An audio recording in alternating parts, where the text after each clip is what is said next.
এবারের গ্রীষ্ম মৌসুমে লোডশেডিং এর ভোগান্তি হতে পারে বলে আশঙ্কা তৈরি হয়েছে। সরকারি বেসরকারি বিদ্যুৎ কেন্দ্রের পাওনা জমেছে প্রায় 46,000 কোটি টাকা। আদানির পাশাপাশি বকেয়া আদায়ে চাপ দিচ্ছেন বেসরকারি বিদ্যুৎ কেন্দ্রের মালিকেরা। বলছেন, বকেয়া না পেলে জ্বালানির অভাবে বিদ্যুৎ উৎপাদন বন্ধ হয়ে যাবে, ফলে সামনে লোডশেডিং এর ভোগান্তি আসতে পারে, এমন সম্ভাবনা উড়িয়ে দেওয়া যায় না। চুক্তি অনুযায়ী সরকারি বেসরকারি সব বিদ্যুৎ কেন্দ্র থেকে বিদ্যুৎ কিনে নেয় বিদ্যুৎ উন্নয়ন বোর্ড। প্রতি ইউনিট বিদ্যুৎ 5 টাকা লোকসানে বিক্রি করে পিডিবি। তবে এর জন্য সরকার থেকে ভর্তুকি নেয় তারা। তবে অন্য দেশের সঙ্গে যৌথ মালিকাধীন কেন্দ্র এবং ভারতীয় বিদ্যুৎ কেন্দ্রের জন্য ভর্তুকি দেয় না অর্থ মন্ত্রণালয়। ফলে প্রতি বছর ঘাটতি বাড়ায় বিদ্যুৎ কেন্দ্রের বকেয়া দিতে পারছেন না পিডিবি। তাই ঘাটতি পূরণে সরকার সিদ্ধান্ত না নিলে গ্রীষ্মে নিরবিচ্ছিন্ন বিদ্যুৎ সরবরাহ নিশ্চিত করা কঠিন হবে বলে মনে করছেন বিদ্যুৎ খাত সংশ্লিষ্টরা। গত অর্থবছরে বিদ্যুৎ উৎপাদন বেড়েছে প্রায় 5.5%। সবচেয়ে কম খরচে বিদ্যুৎ উৎপাদন করা যায় গ্যাস থেকে। গত বছর গ্যাস থেকে বিদ্যুৎ উৎপাদিত হয়েছে 44%। আগের বছর এটি ছিল 48%। তবে উচ্চ খরচের তেল ভিত্তিক বিদ্যুৎ কেন্দ্র থেকে উৎপাদন কমানো হয়েছে, বাড়ানো হয়েছে কয়লা ভিত্তিক কেন্দ্র থেকে উৎপাদন। আর কয়লার মধ্যে সবচেয়ে বেশি বিদ্যুৎ সরবরাহ ধরা হয়েছে আদানির বিদ্যুৎ কেন্দ্র থেকে। কিন্তু বকেয়া বাড়ায় বিল পরিশোধে চাপ দিচ্ছে আদানি। তাদের সরবরাহ ব্যাহত হলে লোডশেডিং আরও বাড়তে পারে।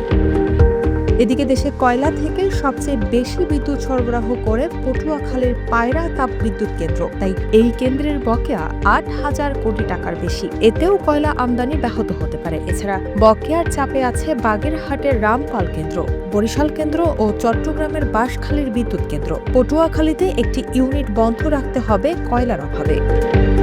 বিদ্যুৎ খাত সংশ্লিষ্টরা বলছেন, 28,000 মেগাওয়াট উৎপাদন ক্ষমতার মধ্যে গ্যাস চালিত 6,000 মেগাওয়াট নিষ্ক্রিয় থাকবে। ডিজেল ও সৌর মিলে 1,500 মেগাওয়াট সক্ষমতা বন্ধ থাকে রাতের বেলায়। নিয়মিত রক্ষণাবেক্ষণ থাকবে অন্তত 1,500 মেগাওয়াট, অর্থাৎ 19,000 মেগাওয়াট সক্ষমতা থেকে সর্বোচ্চ বিদ্যুৎ চাহিদা পূরণ করতে হবে।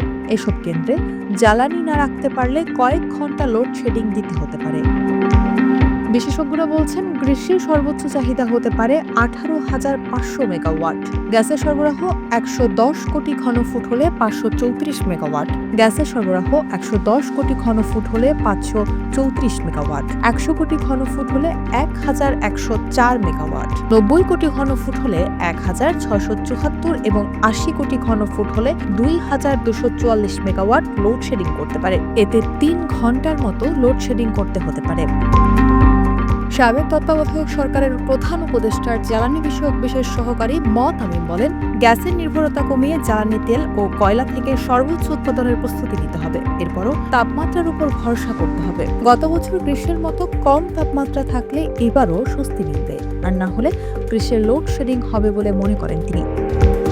এদিকে নতুন সরকারের বিদ্যুৎ, জ্বালানি ও খনিজ সম্পদ মন্ত্রী ইকবাল হাসান মাহমুদ টুকু বলেছেন, গ্যাসের অভাব আছে, জ্বালানির ঘাটতি আছে, বকেয়া আছে, সব মিলে একটা জটিল পরিস্থিতি। তবে তিনি আশা প্রকাশ করেন, জ্বালানির ব্যবস্থা করতে পারলে লোডশেডিং খুব বেশি হবে না।